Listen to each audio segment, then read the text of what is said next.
अस्सलाम वालेकुम स्टूडेंट्स। जी, आज हम प्रैक्टिस करेंगे उन क्वेश्चंस की रेशियो एनालिसिस के, और इसको ज़्यादा टाइम नहीं देना, बस आज का दिन दे रहा हूँ। कल इंशाल्लाह हम न्यू चैप्टर शुरू करेंगे, ये आप करते रहेंगे क्वेश्चन, ज़्यादा क्वेश्चन नहीं है। अब जैसे ये क्वेश्चन सामने, इसमें इसकी रिक्वायरमेंट तो नहीं दी हुई, लेकिन इसमें फाइनेंशियल एनालिसिस करना है, प्रॉफिटेबिलिटी एनालिसिस जितने भी हो सकते हैं हम सारे करेंगे इस डेटा से। Wasim private limited is an importer and retailer of vegetable oils. Extract from the financial statements for this year and last are set out below. Income statement for the years ended 30th September. अब ये 2 साल का data जो पहले year 7 और previous year 6 है, पूरी income statement given है, और नीचे देखें तो statement of financial position given है, ठीक है। और इसमें उसने कहता है जी फाइनेंशियल परफॉर्मेंस मेजर करो दोनों कंपनीज की, ठीक है। फाइनेंशियल परफॉर्मेंस जब भी वो कहेगा मेजर करने के लिए, तो आपने सबसे पहले जो कैलकुलेट करना है वो प्रॉफिटेबिलिटी रेशियोज। अच्छा, अब ये चूंकि क्वेश्चंस है तो पास पेपर के ही, लेकिन इसके अंदर मार्क्स वगैरह नहीं लिखे हुए, तो ये 8 मार्क्स या 10 मार्क्स का क्वेश्चन है, इससे ज्यादा नहीं है। तो आपने कोशिश ये करनी है कि कम से कम 2 रेशियोज आपने हर एक में लेनी है। 3 भी ले सकते हो, जहां पर पॉसिबिलिटी हो सकती है 3 ले लें।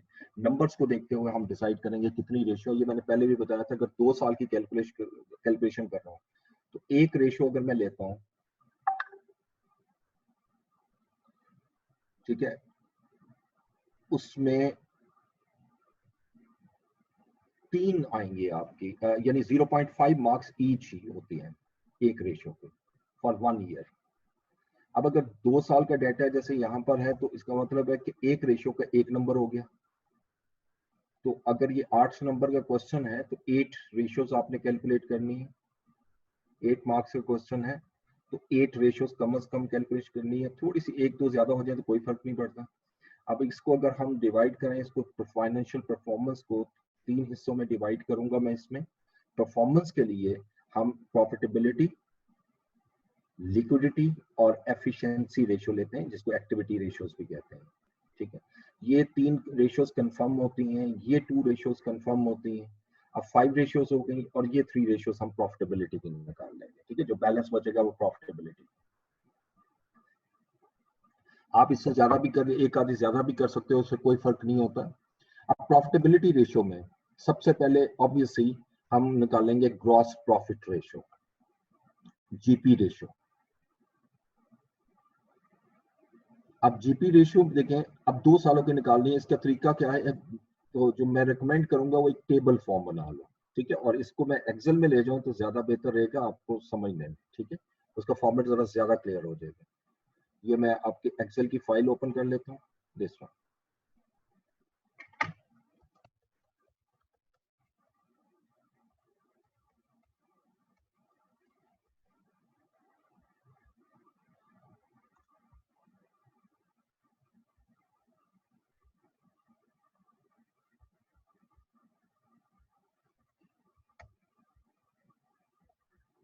तो अब इस क्वेश्चन को बेहतर है कि हम इसको सॉल्व करें टेबल की फॉर्म में,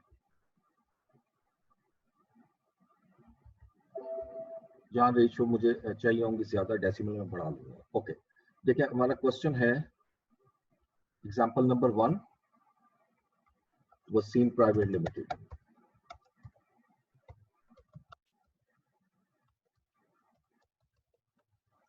और यहां लिखूंगा रेशियो एनालिसिस, ठीक है। अच्छा, अब यहां पर पहला जो आप कॉलम बनाए, वहां आप रेशियो का नाम लिख दें। रेशियो, कौन सी रेशियो आप कैलकुलेट कर रहे हो। सेकंड पे उसका फॉर्मूला लिख दो कि आपने फॉर्मूला को कौन सा यूज किया। उसके बाद आप सिंपल ईयर 7 और ईयर 6 जो है उसको लिख देंगे। ईयर 7 और 6 जहां वर्किंग होगी वहां वर्किंग बना लेंगे। यानी अगर एक अमाउंट मुझे खुद कैलकुलेट करनी है तो वो फिर मैं उसको वर्किंग में ले जाऊं। ये टेबल सी बन जाएगी और इसको हम शो करेंगे यहाँ पर। अब सबसे पहले हमारे पास, जैसे हम पहली रेशियो लेते हैं प्रॉफिटेबिलिटी में, ऊपर पहले मैं हेडिंग दूंगा प्रॉफिटेबिलिटी रेशियोज, और इसमें सबसे पहले ले रहा हूं मैं ग्रॉस प्रॉफिट रेशियो। अब ग्रॉस प्रॉफिट रेशियो का यहाँ फार्मूला लिख देंगे, gross profit divided by sales into 100। अच्छा, अब ग्रॉस प्रॉफिट कितना है जी ईयर 7 का? डाटा में देखिएगा ये 405 जो है वो मेरा ग्रॉस प्रॉफिट है और 2160 मेरा रेवेन्यू है। ठीक है, तो 405 डिवाइडेड बाय 2160, तो ये मेरी, इसको मैं परसेंटेज में कन्वर्ट कर देता हूं, तो ये 19% मेरी ग्रॉस प्रॉफिट रेशियो आ गई ईयर 7 की। अब अगर ईयर 6 की कैलकुलेशन करूं तो ऑब्वियसली यहां पर मेरा ग्रॉस प्रॉफिट 362 था और सेल 18006 थी। 362 1806, इसको भी परसेंटेज में कन्वर्ट किया तो ये 20% है। यानी पिछले साल जो ग्रॉस प्रॉफिट रेशियो था वो आपका 20% था, इस साल ये ड्रॉप होकर 19% पर आ गया। ठीक है जी, फर्स्ट रेशियो हमने निकाल ली। उसके बाद net profit ratio. Net profit का फार्मूला क्या होता है? नेट प्रॉफिट, अब मैंने बताया था इसको बिफोर टैक्स पे भी ले सकते हो, आफ्टर टैक्स पे भी, मैं आफ्टर टैक्स पे ले रहा हूँ, डिवाइडेड बाय सेल्स इनटू 100। ठीक है जी, अब नेट प्रॉफिट देखते हैं कितना है हमारा। इसी को कॉपी लाता हूँ, बाद में चेंज कर लेंगे। नेट प्रॉफिट है हमारे पास after tax 9, only 9, against the sale of 2160, 9 divided by 2160 which is 0%। ठीक है, अब ये 0% क्यों हो रहा है? अगर इसको ज्यादा बेहतर एलेबोरेट करना है तो 2 डेसिमल तक इंक्रीज कर लेते हैं। ये देखिए, तो ये 0.42 आपका नेट प्रॉफिट आ रहा है आफ्टर टैक्स, और पिछले साल का 53 है against a sale of 1806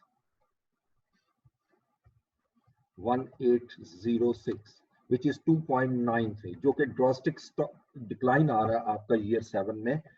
2 profitability ratio अभी हमने कैलकुलेट की।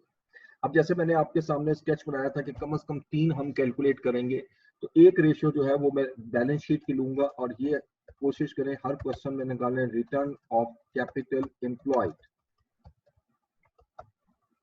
अब रिटर्न ऑन कैपिटल एम्प्लॉयड का फार्मूला क्या है? ऑपरेटिंग प्रॉफिट यानी profit before interest and tax divided by capital employed into 100। अच्छा, अब इसके लिए मुझे कैपिटल एम्प्लॉयड चाहिए। ठीक है, अब कैपिटल एम्प्लॉयड हम देखते हैं जी क्या होता है। Capital employed is the sum of 2 things, first is equity and other is non current liability. अब क्वेश्चन में देखें इक्विटी गिवन है और करंट लायबिलिटी गिवन है, तो इट मींस कि यहाँ पर नॉन करंट लायबिलिटीज है ही नहीं, तो जो इक्विटी है वही मेरा कैपिटल एम्प्लॉयड बन जाएगा, मुझे कैलकुलेशन की जरूरत नहीं पड़ी। तो ऑपरेटिंग प्रॉफिट पहले देखें कितना है जी। ऑपरेटिंग प्रॉफिट जो है वो ग्रॉस प्रॉफिट में से जब एडमिनिस्ट्रेटिव एक्सपेंसेस या डिस्ट्रीब्यूशन एक्सपेंसेस लेस करते हैं तो मेरे पास प्रॉफिट बिफोर टैक्स आ रहा है। यही मेरा ऑपरेटिंग प्रॉफिट है, क्योंकि उसमें फाइनेंस कॉस्ट कोई नहीं। तो ये 15 का प्रॉफिट है against sale of 2160, 15 divided by 2160, ये इसको परसेंटेज में कन्वर्ट करेंगे और 2 डेसिमल तक ले जाते हैं। 0.69 जो है वो कैपिटल एम्प्लॉयड है, विच इज वेरी लो। और प्रीवियस ईयर में अगर आप देखें तो पिछले साल में हमारा प्रॉफिट था 56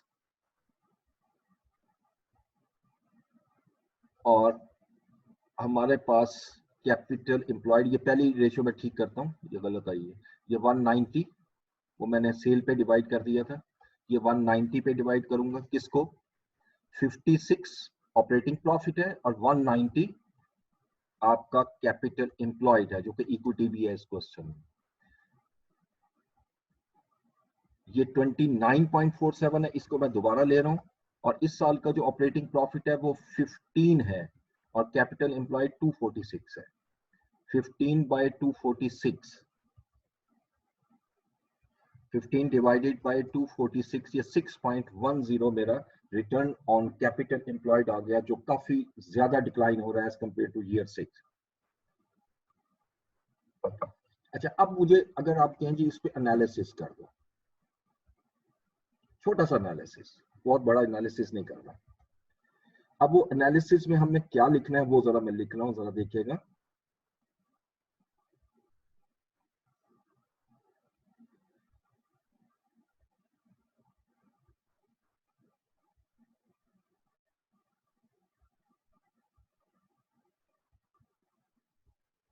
ओके, मैं लिखता हूँ जी कंपनी नेम, ऊपर लिखा हुआ है the profitability of Wasim private limited has been declined in year 7 with significantly as evident from above ratios. ठीक है जी. The gross profit GPM was declined by about 1.5%. इन दोनों का मैं डिफरेंस, ये राउंडिंग में करते हैं हम, कोई जरूरी नहीं एक्यूरेट फिगर लिखा जाए. ठीक है, अबाउट 1 वैसे 1.29% आ रहा है. वो 20.04 में से 18.75 लेस कर दो तो 1.29 जो है वो डिफरेंस आ रहा है.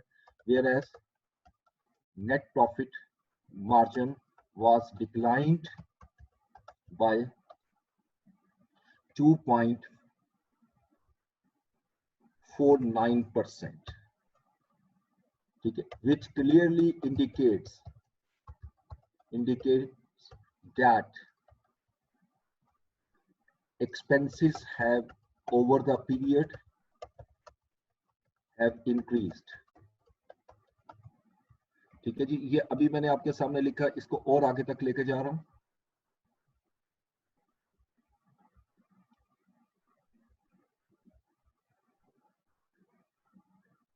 अच्छा, इससे आगे लिखेंगे आप, रोज की तरफ आऊंगा तो उसके बाद आप लिखेंगे the utilisation of capital employed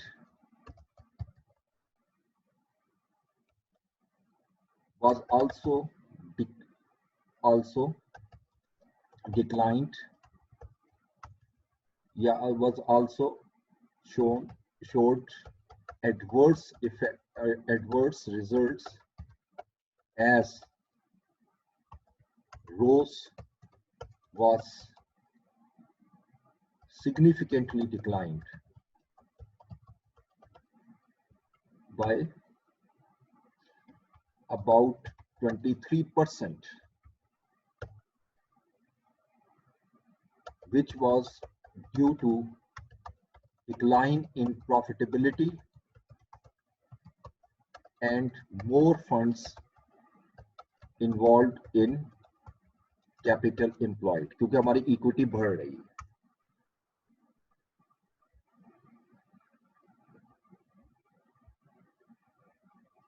okay,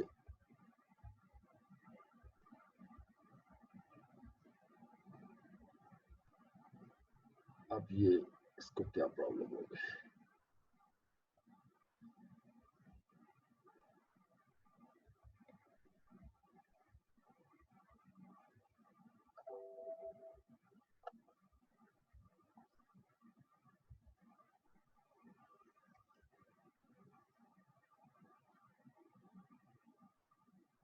इसको मैं दोबारा कॉपी कर रहा हूँ, शायद कोई प्रॉब्लम आ गई इसमें.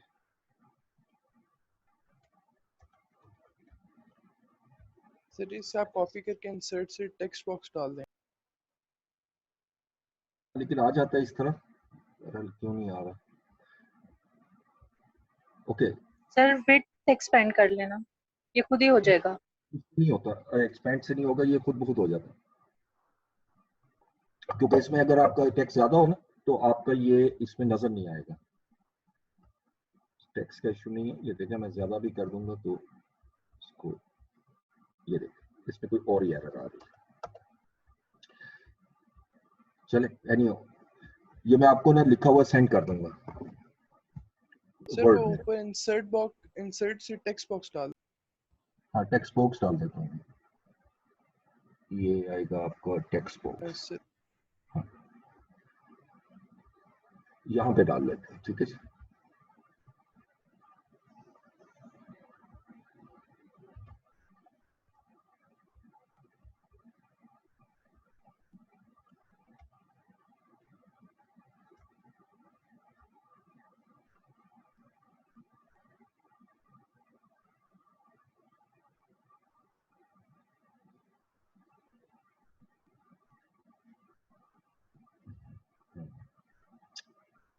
ओके ओके ओके,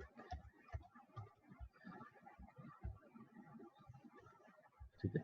अच्छा, इसका जो समझ आ गया ये हुआ क्या है,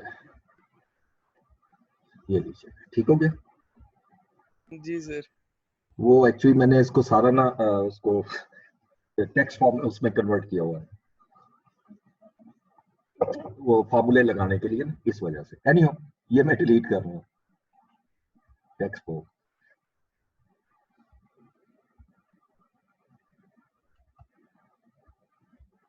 ओके, अच्छा जी, अब ये मैंने आपके सामने लिखा, इसको बोल्ड कर रहा हूँ, और ये मैं आपको फाइल जब शेयर करूंगा तो आप इसको आराम से बैठ के पढ़िएगा। ये बिल्कुल मुख्तसर सा लिखना है, ठीक है। ये अभी मैंने पूछे, इसमें रीजन नहीं कोई लिखनी है, और रीजन कोई इसमें स्पेसिफाई नहीं की हुई, इसलिए मैं सिर्फ इंटरप्रिटेशन पहले स्टेप पे कर रहा हूँ, ठीक है। रीजंस वाला क्वेश्चन अलग से करेंगे। अब आ जाए लिक्विडिटी रेशियोज। ये भी अगर क्वेश्चन की रिक्वायरमेंट हो तो आपने करना है, अगर वो कहता है कैलकुलेट करो तो फिर आपने इसको नहीं लिखना। अब इसमें हमने दो रेशियो पढ़ी थी, ये वही दो रेशियो होते हैं, करंट रेशियो जिसका फार्मूला है current assets divided by current liabilities. ये वही ईयर 7 और 6 चल रहा है, इसी को मैं कॉपी करके यहाँ ले आता हूँ ताकि वो हर एक में सामने आ जाए। अच्छा, अब करंट एसेट्स देखते हैं हमारे कितने। करंट एसेट्स ये है 422 ईयर 7 के, 422, और करंट लाइबिलिटी है 254, इसकी लिक्विडिटी भी कम है। 422 डिवाइड बाय 254 यानी डिक्लाइन हो रही है। इसको हम 2 डेसिमल तक शो करते हैं, 1.66, और 265 पिछले साल 265 और 147, 265 और 147 विच इज इक्वल टू 1.80। तो आप देख सकते हो कि ये डिक्लाइन हो रहा है। इसी तरह क्विक रेशियो, जिसको मुख्तलिफ नेम मैंने बताए थे, इसको लिक्विड रेशियो भी कहते हैं और इसको एसेट टेस्ट रेशियो भी कहते हैं। और इसके क्विक रेशियो का फार्मूले में करंट एसेट्स में से पहले मैं लेस करूंगा स्टॉक या इन्वेंट्री, और इसको डिवाइड करूंगा करंट लाइबिलिटीज पर। तो सबसे पहले तो देखिएगा कि करंट लाइबिलिटीज हमारी कितनी है, वो तो हमने देखी थी।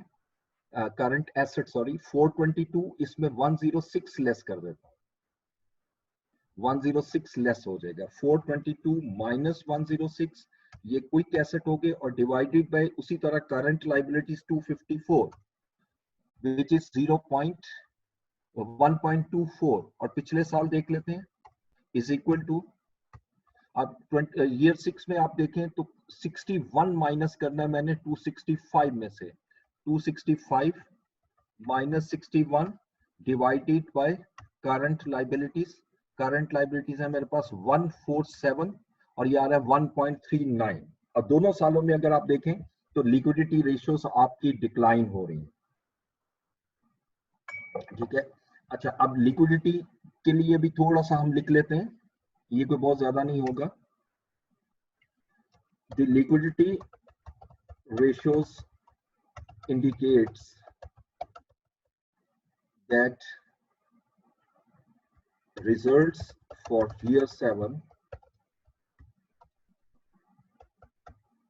were declined in comparison to year 6. The current ratio,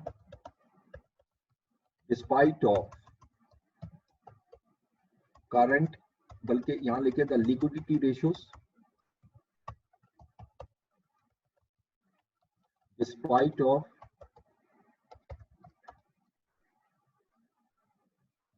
acceptable limits, ये acceptable limits हैं यानी 2 के करीब हैं तो हम acceptable limit कहते हैं,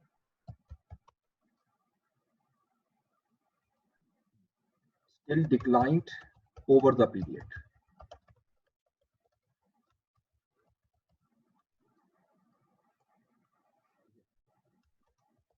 The overall decline in both ratios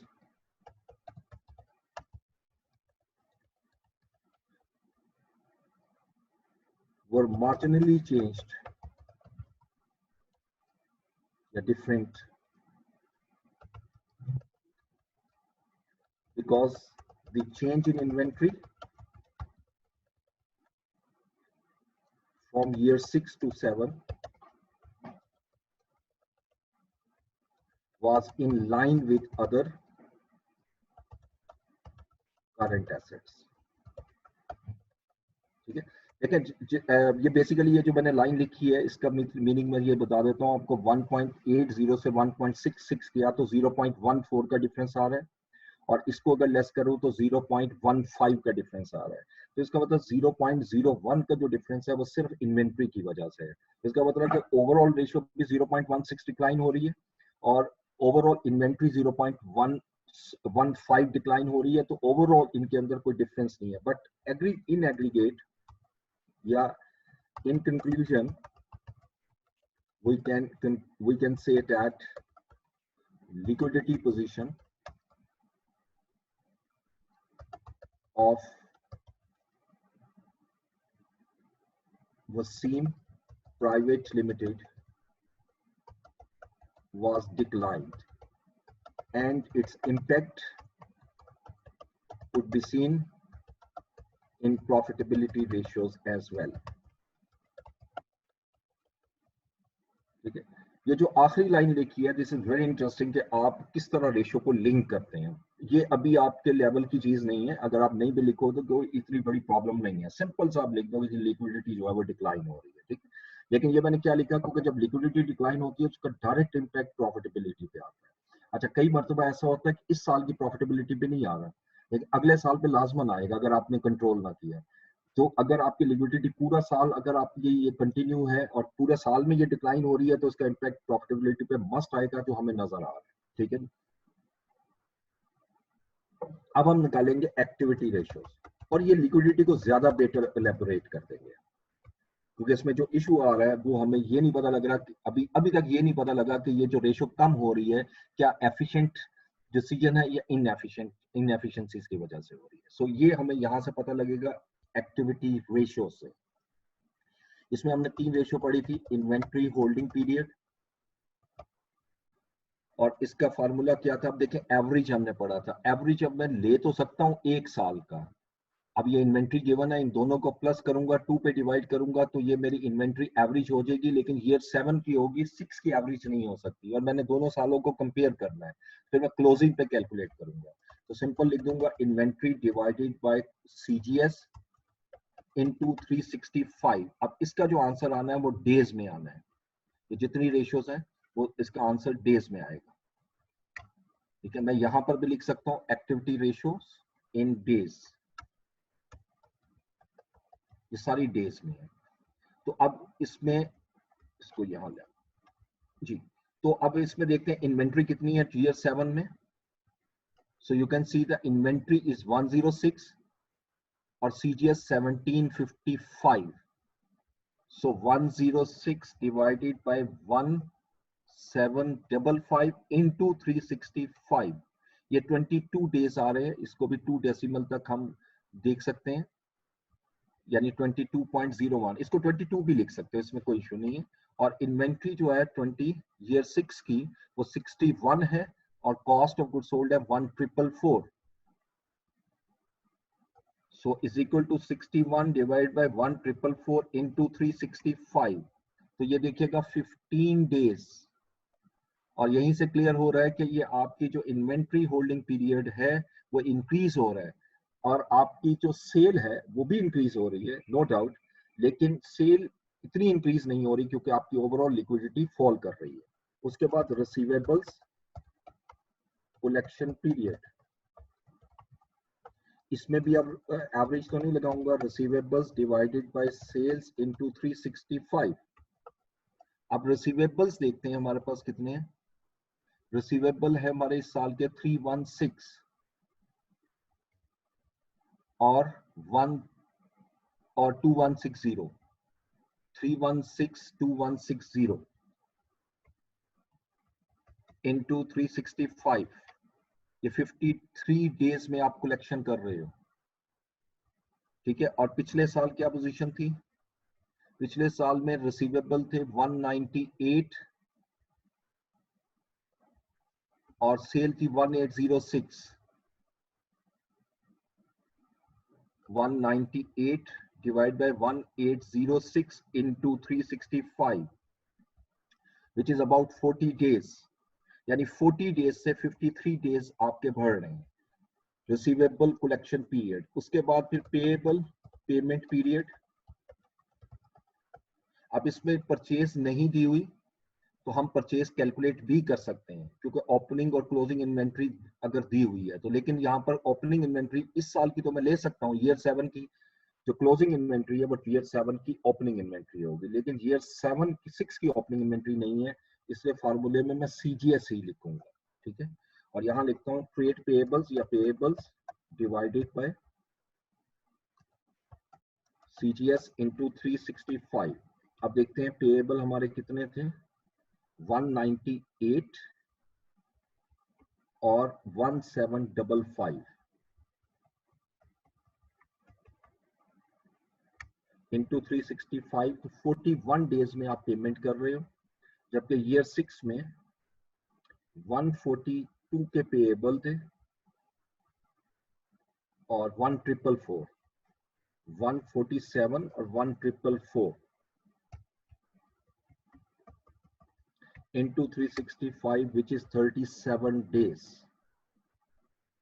ठीक है, और ये जो सिचुएशन नजर आ रही है, 4 मैंने सिम्टम्स आपको बताए थे कि इन्वेंट्री होल्डिंग पीरियड इंक्रीज हो रहा हो, रिसीवेबल कलेक्शन पीरियड आपका इंक्रीज हो रहा हो, पेएबल पेमेंट पीरियड आपका इंक्रीज हो रहा हो, जो तीनों इंक्रीज हो रहे हैं, और cash balances have declined significantly. जरा देखते हैं कि आपका जो पिछले साल 6000 कैश था और इस साल 0 है, बल्कि इस साल 0 नहीं है, 49 ओडी हो चुका है. यू कैन सी है, यानी पिछले साल फेवरेबल था क्लोजिंग बैलेंस, इस साल एडवर्स है, और वो भी 8 टाइम्स ज्यादा है as compare to these two values. So cash balances have declined significantly. ये जो सिचुएशन आ रही है, that's not a good situation for this company, और ये हमारी ओवर ट्रेडिंग की तरफ इशारा कर रही है. ठीक है, तो अब हम इसको एक्सप्लेन कैसे करेंगे.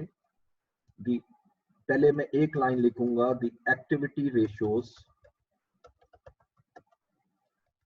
of Wasim Private Limited in year 7 were not attractive.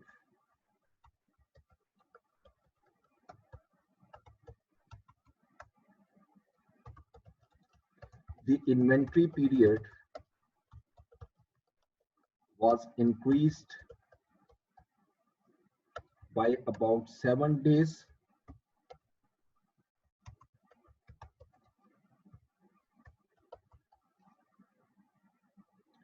showing more inventory was held. The receivables were not timely collected, and as a result, the period was increased by about 13 days. It showed inefficient, either it might show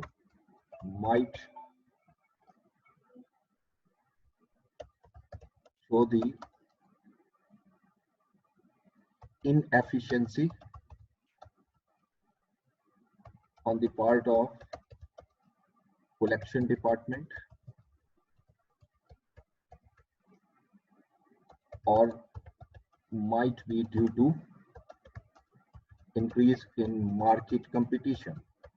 क्योंकि कोई चीज clear नहीं है, इसको इस तरीके से हम लिखेंगे मे और माइट के वर्ड में. ठीक है, the ultimate result is that the company could not be able to generate cash on time, which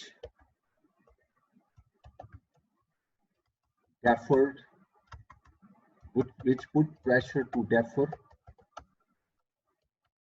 the payables, as evident from this ratio, evident from payable payment या पेएबल पीरियड रेशियो। ये तीन ratios हमने इसमें तीन categories को लिया, Wasim limited को, और इसको हम ओवरऑल सेंटर में ले लेते हैं तो टेबल जरा अच्छी हो जाती है। ठीक है, अच्छा, ये ओवरऑल एनालिसिस है जिसमें आप प्रॉफिटेबिलिटी, लिक्विडिटी और एक्टिविटी का आप एनालिसिस कर रहे होते हैं। अब मैं एक एग्जांपल इस तरह के लेना चाहता हूं कि हम इंडिविजुअल एक एक रेशियो को जो है एनालाइज करें, एक एक रेशियो को। अगला क्वेश्चन जो मैं लूंगा वो इस कॉन्टेक्स्ट में लूंगा। ठीक है, मैंने जरा मुख्तलिफ तरीकों से क्वेश्चन करना है ताकि एग्जामिनेशन में जब आए तो आप अंडरस्टैंड कर लो कि किस तरह की मुझे रिक्वायरमेंट और मैंने कैसे सॉल्व करना है। ठीक है, यहाँ पर अगर देखें एग्जाम्पल 2 में आमिर एंड एमओ लिमिटेड, अब इसमें इनकम स्टेटमेंट और statement of financial position again दोनों कंपनीज की गिवन है, आमिर की और मो की। ठीक है, और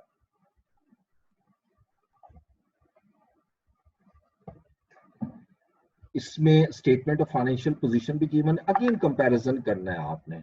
ठीक है, अब आइएगा Aamir and ammo limited.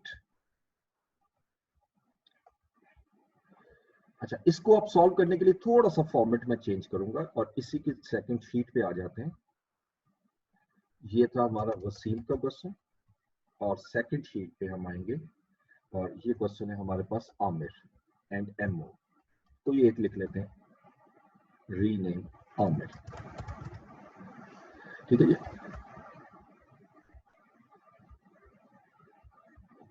Same उसी तरह हमने रेशियो निकालनी है, रेशियो में कोई चेंज नहीं करनी। ठीक है, सेम उसी तरीके से हम रेशियो कैलकुलेट करेंगे।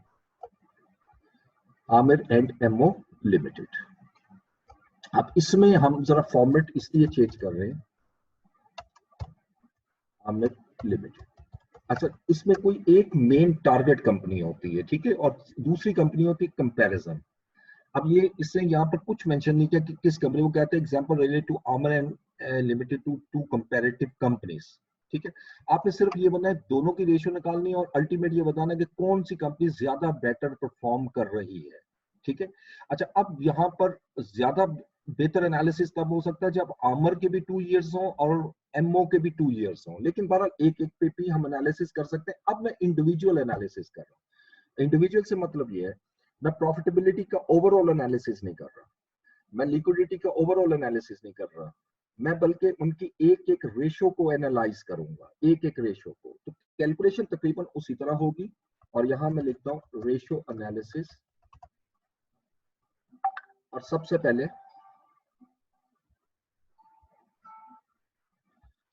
आप लेंगे रेशियोज, जोन से भी आपने रेशियो लेनी है उसको जिस तरह पहले लिया उसको नाम लिखेंगे, फिर हम उसका फॉर्मूला लिखेंगे और फिर हम दोनों कंपनीज के नाम लिखते हैं, आमिर और एमओ।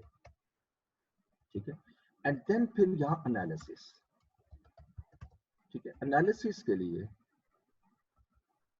हम ये थोड़ी सी स्पेस पे छोड़ रहे हैं। अच्छा, अब आइएगा रेशियो में। सबसे उसी तरीके से सबसे पहली रेशियो में कैलकुलेट करता हूं जी, ग्रॉस प्रॉफिट रेशियो।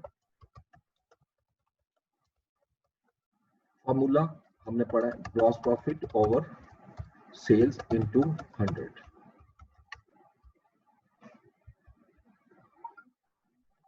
अब ग्रॉस प्रॉफिट में हमारे पास आमिर का ग्रॉस प्रॉफिट है 90,000 और रेवेन्यू है 150,000, यानी 90 ओवर 150। ठीक है जी, अब इसको मैं परसेंटेज में कन्वर्ट करता हूं एंड दैट इज 60%। ठीक है, आमिर का जो जीपी रेशियो है वो 60% है। अब मैं यहाँ पर दूसरा तरीका लगा रहा हूं कि मैं डेसिमल प्लेसेस में कन्वर्ट नहीं कर रहा इसको। सेकंड देखिएगा 490 और 700, यानी 490 इसका जीपी है against a sale of 700, so you can see 70% is gross profit margin of MO. अब यहां पर आपने मुख्तसर सा एनालिसिस करना, ये 3 लाइनें मैंने रखी हैं और उसी तरीके से हम इस पे एनालिसिस करेंगे। दिस वन जी, अब मैं लिखता हूं जी कि the gross profit ratio GPM of both companies looked attractive, but MO had shown better results than Amir. It might indicate, क्योंकि ये कंपैरेटिव कंपनीज होती हैं, तो ये याद रखिएगा कि ये दोनों कंपनीज एक ही नेचर ऑफ बिजनेस में काम कर रही हैं, तो यहाँ ग्रॉस प्रॉफिट में ज्यादा फर्क नहीं आना चाहिए। अगर आ रहा है तो इसका मतलब ये है कि might indicate that MO management showed यानी put better control over cost and revenue generation. ये मैंने जरा मुख्तसर लिखा है, इसको बहुत लेंथी नहीं किया मैंने, बस इतना सा मुख्तसर सा लिखना है, आपके पास स्पेस एग्जाम में कम होती है और उसी में आपने इसको मुकम्मल लिखना होता है। जैसे मैंने लिखा है, ये एनालिसिस इस तरीके से होगा। अब एक एक रेशो को आपने एनालिसिस करते जाना है, ठीक है जी। ये इस रेशो का एनालिसिस किया। अब इसके बाद मैं दूसरी रेशो यहां से शुरू करूंगा और अब मैं नेट प्रॉफिट रेशो लेता हूँ। वही रेशो मैं ले रहा हूँ जो पहले भी निकाली है, net profit divided by sales into 100। अब देखिए नेट प्रॉफिट यहाँ पर वही आफ्टर टैक्स वाला फॉर्मूला यूज करूंगा और आफ्टर टैक्स नेट प्रॉफिट है 44895, 44895 अगेंस्ट अ सेल ऑफ 150,000। ये 29.93 आएगा, इसको राउंडिंग करेंगे तो ये 30% हो गया। इसी तरह एमओ को देखें, एमओ का हमारा प्रॉफिट है 270,830 against a sales of 700,000, 39% rounding में हो जाएगा जब मैं इसको करूंगा। तो अगेन यू कैन सी कि जो आपका जो प्रॉफिट जो रेशियो है वो ज्यादा बेटर है एमओ की एज कंपेयर टू आमिर, ठीक है। और यहां लिखूंगा NPM of Aamir was 13%, which was less than MO by MO यानी या फिगर ऑफ 39%। अच्छा, अब ओवरऑल जब एनालिसिस करना है, सर ओवरऑल से मतलब है क्योंकि देखें जीपी का इफेक्ट भी तो एनपी पे आता है ना, क्योंकि ग्रॉस प्रॉफिट के बाद नेट प्रॉफिट आता है। अब अगर ओवरऑल देखें तो एमओ की पोजीशन थोड़ी सी कम लग रही है 1%। कैसे कम लग रही है कि जीपी का मार्जिन दोनों का 10% का है, एनपी का मार्जिन दोनों का 9% का है। इसका मतलब ये हुआ कि जो आपके ओवरऑल एक्सपेंसेस है एमओ के वो 49% है और आमिर के 30% है और उसके 29% है। तो ऑब्वियसली एक्सपेंसेस के दोनों का डिफरेंस लेना है, तो अब मैं लूंगा कि GPM difference of both companies was 10%, which was reduced to 9%। जो 9% पर आ गया, टू का वर्ड यूज किया, बाई का वर्ड यूज नहीं किया। इन एनपीएम यानी नेट प्रॉफिट 9% पर आ गया, यानी डिफरेंस ये 10% तो रहना चाहिए अगर दोनों एक्सपेंसेस में हो। अगर ये प्रॉफिट का मार्जिन कम हो रहा है दोनों का, इट इंडिकेट्स या it shows that operating and non operating expenses या इनडायरेक्ट एक्सपेंसेस लिख लो, उसमें दोनों कवर हो जाएंगे। Indirect expenses of MO were slightly higher than Aamir, ठीक। लेकिन ओवरऑल पोजीशन जो है वो उसकी ज्यादा बेटर है एमओ की। अच्छा, नेट प्रॉफिट के बाद अब हम तीसरी रेशियो निकालते हैं, return on capital employed, ROCE. अब रोज का फार्मूला क्या होता है हमारे पास, operating profit divided by capital employed into 100।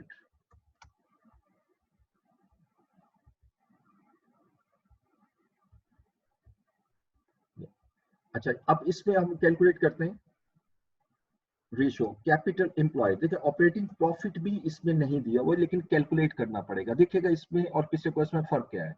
ये ग्रॉस प्रॉफिट है, इसमें इंटरेस्ट भी माइनस हो रहा है, डिस्ट्रीब्यूशन भी माइनस हो रहा है, एडमिनिस्ट्रेशन भी माइनस हो रहा है, और ये प्रॉफिट बिफोर टैक्स आ रहा है। देखिए एक चीज याद रखिएगा, ऑपरेटिंग प्रॉफिट का मतलब होता है कि gross profit less operating expenses. Interest payable is not operating expense, ये फाइनेंस कॉस्ट है।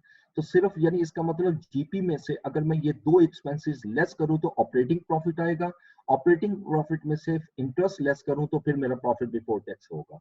तो अब यहाँ से ऑपरेटिंग प्रॉफिट अगर मैं निकालना चाहूँ तो क्या करूंगा, ये जो प्रॉफिट बिफोर टैक्स दिया हुआ है इसमें इंटरेस्ट को ऐड बैक कर दूंगा तो मेरा ऑपरेटिंग प्रॉफिट आ जाएगा, रिवर्स जाएगा। ठीक है, या दूसरा तरीका क्या है, ये 90,000 में से मैं 13 और 15 लेस करूं तो मेरे पास जो आंसर आएगा वो ऑपरेटिंग प्रॉफिट होगा। तो ज्यादा आसान ये है कि वहां 3 वैल्यूज लेनी पड़ेंगी, यहाँ 2, तो मैं इसी को लेता हूँ। तो पहले यहाँ 2 कैलकुलेशन करनी है। एक्सक्यूज मी सर, सर ये दोबारा बता दें कि ऑपरेटिंग प्रॉफिट जो है इसमें से इंटरेस्ट पेबल हम क्यों कर रहे हैं, ये इनडायरेक्ट है? नहीं, देखिए इनडायरेक्ट एक्सपेंस दो हिस्सों में डिवाइड होते हैं, एक ऑपरेटिंग एक नॉन ऑपरेटिंग। ठीक है, ऑपरेटिंग एक्सपेंसेस सिर्फ दो होते हैं, एक एडमिनिस्ट्रेटिव एक्सपेंसेस और एक सेलिंग डिस्ट्रीब्यूशन एक्सपेंसेस। इसके अलावा जो एक्सपेंसेस होते हैं जैसे आपकी फाइनेंस कॉस्ट है, जैसे disposal of non current asset है, ये नॉन ऑपरेटिंग कंसीडर होते हैं, इसलिए इसको आप बाद में लेस करते हैं। यानी पहले ऑपरेटिंग प्रॉफिट निकालते हैं और उसके बाद फिर आप फाइनेंस कॉस्ट और अदर एक्सपेंसेस जो है वो लेस करने के बाद फिर आप प्रॉफिट बिफोर टैक्स निकालते हैं। मुझे यहाँ पर जो प्रॉफिट चाहिए वो सिर्फ ऑपरेटिंग प्रॉफिट चाहिए। ठीक हो गया, ये पहली वर्किंग में मैं कैलकुलेट कर रहा हूं जी ऑपरेटिंग प्रॉफिट। अच्छा, ऑपरेटिंग प्रॉफिट मैं कैलकुलेट करूंगा उसी तरह दोनों कंपनीज का, आमिर और एमओ का, और मैं इसको रिवर्स कैलकुलेशन में लेके जा रहा हूं। उसने हमें दिया हुआ है प्रॉफिट बिफोर टैक्स, हम इसको लेते हैं। आमिर का प्रॉफिट बिफोर टैक्स है 61,500 और एमओ का प्रॉफिट है 371,000। ठीक है, अब इसमें हम ऐड बैक कर देंगे जो नॉन ऑपरेटिंग है फाइनेंस कॉस्ट यानी इंटरेस्ट को। अब इंटरेस्ट कितना है 500 और 12,000। अब जब इन दोनों को ऐड करूंगा it becomes an operating profit, ये मेरा ऑपरेटिंग प्रॉफिट होगा। और ऑपरेटिंग प्रॉफिट मेरे पास यहाँ पर आ रहा है 62,000 और यहाँ पर अगर देखें तो 383। अब दूसरा मुझे कैपिटल एम्प्लॉयड चाहिए। कैपिटल एम्प्लॉयड क्या होता है हमारे पास, अच्छा इस क्वेश्चन में कैपिटल एम्प्लॉयड नहीं दिया हुआ क्योंकि सिर्फ एसेट दिए हुए। ठीक है, एसेट दिए हुए, तो फिर इसमें कैपिटल एम्प्लॉयड नहीं निकल सकता, इसमें छोड़ दो। या तो ये वैल्यू लिखना भूल गया तो या फिर उसने दिया नहीं, क्योंकि एसेट से मैं कैपिटल एम्प्लॉयड में ये नहीं कर सकता। कैपिटल एम्प्लॉयड के दो मेथड होते हैं, दोनों मैं लिख देता हूँ आपको। Capital employed is equal to, पहला ये होता है कि हम नॉन करंट लाइबिलिटीज और इक्विटी को प्लस कर देते हैं, ये मेरा कैपिटल एम्प्लॉयड होगा। दूसरा मेथड ये होता है हमारे पास capital employed is equal to total assets minus current liabilities.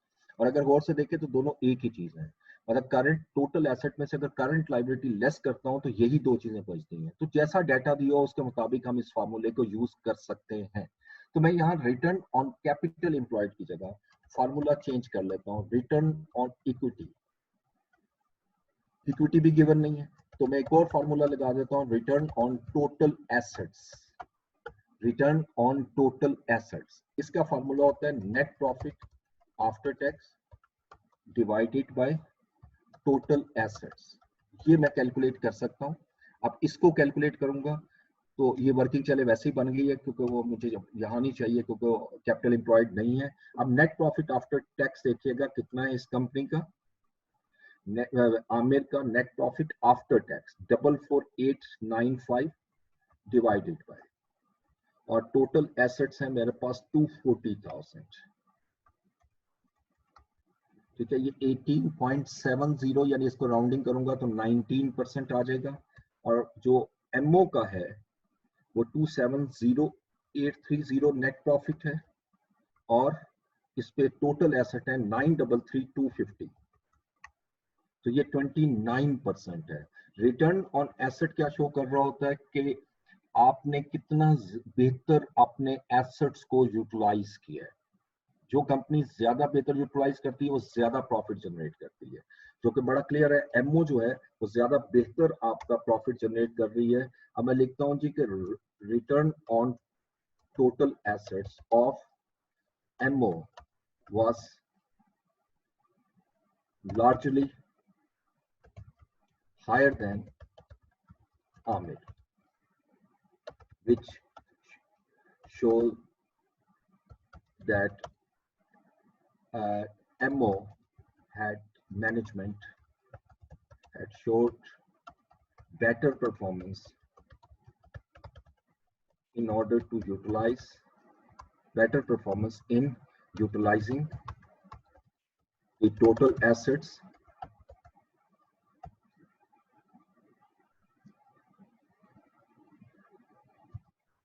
the profit generation generated by MO was from utilization of asset was better than Amir। इस तरह मुख्तसर सा इसको लिख देंगे। अब इसी तरह अब लिक्विडिटी रेशियो में आते हैं। इसके बाद लिक्विडिटी रेशियो में इसमें अगर हेडिंग ना भी दे प्रॉफिटेबिलिटी लिक्विडिटी, उसकी रीजन ये है कि हम एक एक रेशियो को इन आइसोलेशन ले रहे हैं। अब इससे इररिस्पेक्टिव के ये एनालिसिस दूसरे से कॉन्ट्राडिक्ट करता है या नहीं, क्योंकि हमें ओवरऑल एनालिसिस नहीं कहा हुआ, ये भी एग्जाम में रिक्वायर करता है। वो कहता है जी कि हर रेशियो को एनालाइज करो, तो फिर आपने इस तरह करना है। अगर वो कहता है जी कि फाइनेंशियल परफॉर्मेंस मेजर करो, फिर ओवरऑल करना होता है कैटेगरी वाइज, सेगमेंट वाइज। जो जो सेगमेंट होगा उसके मुताबिक आप उसको कैलकुलेट करोगे। अब मैं करंट रेशियो की तरफ आता हूँ। करंट रेशियो का फार्मूला हमने पढ़ा है, current assets divided by current liabilities. ठीक है जी, ये लीजिए। अच्छा, अब इसका तो परसेंटेज में आंसर नहीं आएगा, करंट एसेट और करंट लाइबिलिटी। अच्छा, ये भी नहीं कैलकुलेट हो सकती क्योंकि करंट लाइबिलिटीज नहीं है, इसमें तो लिक्विडिटी नहीं हो सकती। मुझे लगता है इसमें इनकम्प्लीट डाटा था और इसमें ये कैलकुलेट ना करंट रेशो हो सकती है ना क्विक रेशो हो सकती है। ठीक है, और इवन एसेट वो जो आप टर्नओवर रेशियोज हैं उसमें भी आप रिसीवेबल और इन्वेंट्री तो निकाल सकते हो, पेएबल नहीं निकाल सकते। ठीक है, तो उसको डिस्कस कर लेते हैं। यहाँ पर जितना डाटा है उसके मुताबिक हम कर लेते हैं। तो यहाँ पर आएगा इन्वेंट्री होल्डिंग पीरियड, और इसमें भी क्लोजिंग इन्वेंट्री तो होगी नहीं, 1 साल का डाटा है। Inventory divided by CGS into 365।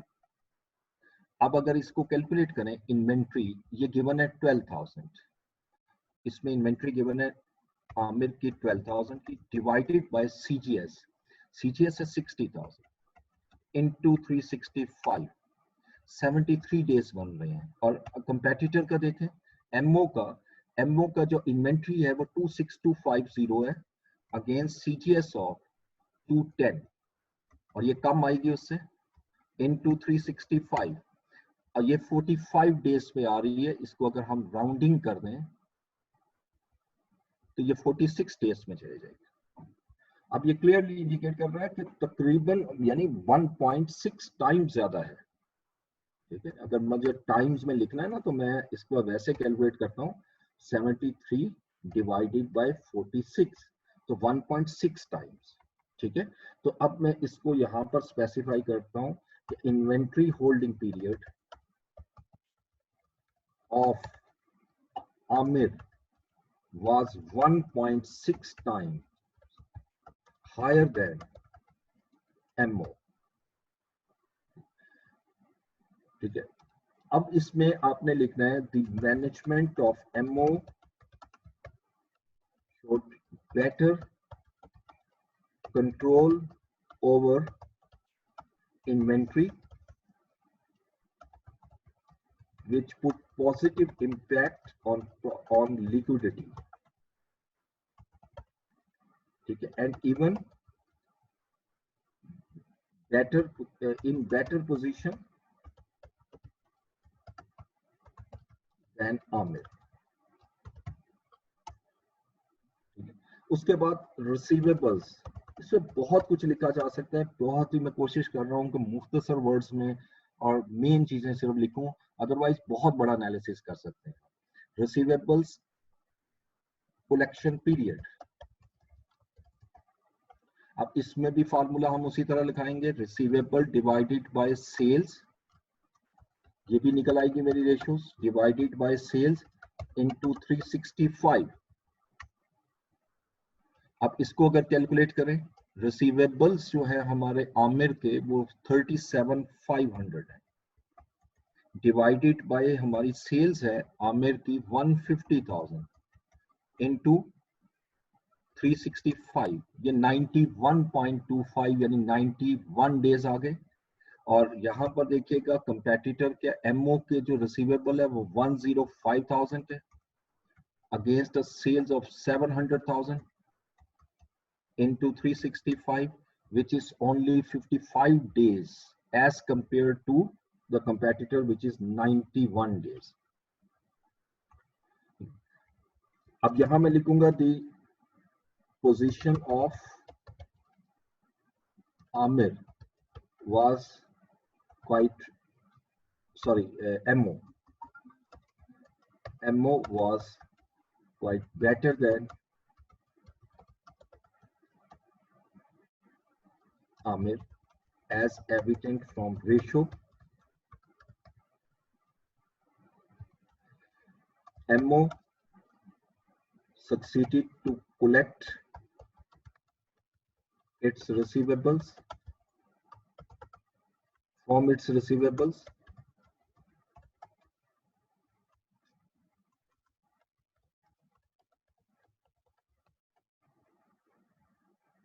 in 55 days,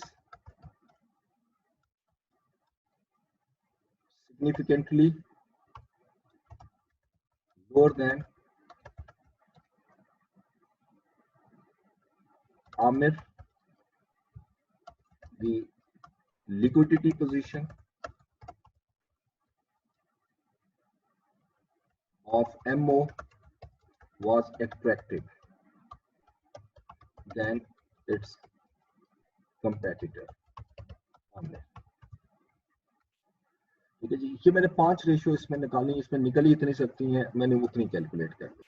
अब आपने प्रैक्टिस के लिए ये सारे क्वेश्चन शुरू कर देने, जहां प्रॉब्लम और रोज मुझसे डिस्कस कर सकते हो 3, 4 और 5, मेरा ख्याल 5 ही क्वेश्चन है इसमें और 6, यानी 4 क्वेश्चन है।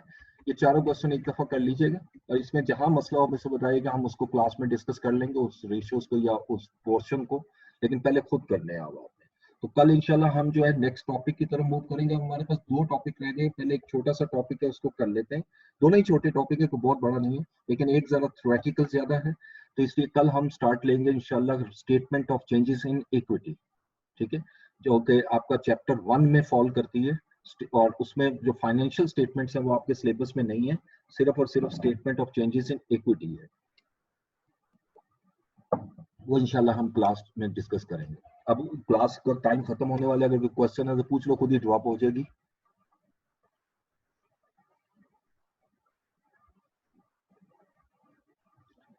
अटेंडेंस लगा लिया आपने? जी सर लगा लिया सर, ये ड्रॉप होने वाली है मीटिंग बस, इसीलिए पहले ही लगा ली थी।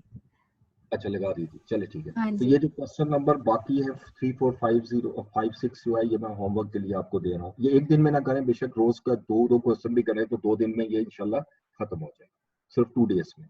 तो कल इंशाल्लाह हम चलेंगे ये फर्स्ट चैप्टर की तरफ, दिस वन 19। इसमें सिर्फ और सिर्फ आपके सिलेबस में statement of changes in equity है, ठीक है। तो उसका एक फॉर्मेट है, सिर्फ एक फॉर्मेट है, वो डिस्कस करना है, उसके बाद इसके प्रैक्टिस क्वेश्चन करने हैं, और देन फिर हम IFRS 15 की तरफ मूव करेंगे, रेवेन्यू रिकग्निशन, ठीक है जी। Any question?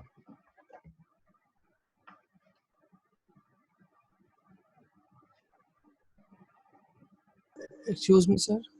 जी जी सर एक क्वेश्चन आया था ITA के पेपर में भी कि SOCI में कंप्रीहेंसिव इनकम में सर वो जो expenses by nature, expenses by function, जी इनको डिफरेंस करना, वो कौन से होते हैं सर? वो एक्चुअली वो इंट्रो में है, वो मैं आपको एक क्वेश्चन करवा दूंगा, बाय नेचर और है ना बाय फंक्शन, दोनों तरीकों से करवा दूंगा। वो एक्सपेंसेस की डिटेल बनानी होती है सिर्फ। ठीक है सर। मुझे करवा, जब मैं ये रिवीजन करवाऊंगा मुझे याद करवाएगा, मैं करवा दूंगा, नोट कर लीजिए। चलिए, thank you so much, Allah Hafiz.